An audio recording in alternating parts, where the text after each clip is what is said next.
One of the most important elements before doing business in Turkey is determining the type of the company to be formed in Turkey. For such determination, formation process, the business objective of the investors, the amount of the capital, shareholder structure, the relationship between the shareholders, the volume of the future plans and the auditing preferences play a role.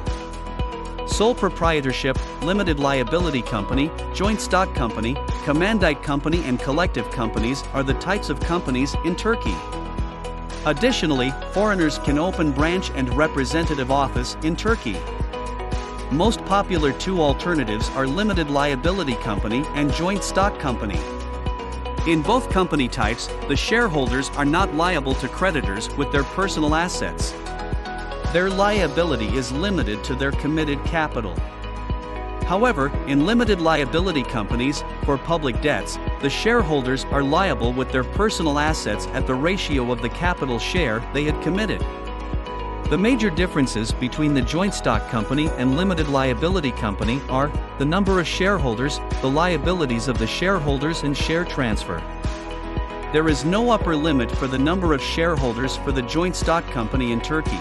However, the number of shareholder for limited liability company is limited to 50.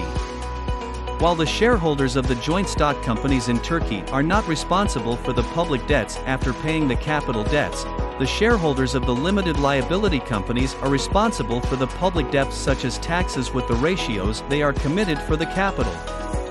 The transfer of shares is more complicated in limited liability companies in Turkey compared to joint stock companies. In limited liability companies, the transfer agreement of the shares of the company is required to be notarized. However, in joint stock company, the share transfer agreement is sufficient to complete the process. In order to establish a joint stock company in Turkey, the initial capital of at least 50,000 Turkish liras must be committed by the shareholders. At least 1/4 of the nominal value of the shares promised in cash must be paid before registration and the rest must be paid within 24 months following the registration of the company. However, for limited liability companies the minimum capital amount is 10,000 Turkish liras and such capital can be paid within 2 years. Those are the main differences between joint stock companies and limited liability companies in Turkey. For more information, please reach us over email or WhatsApp.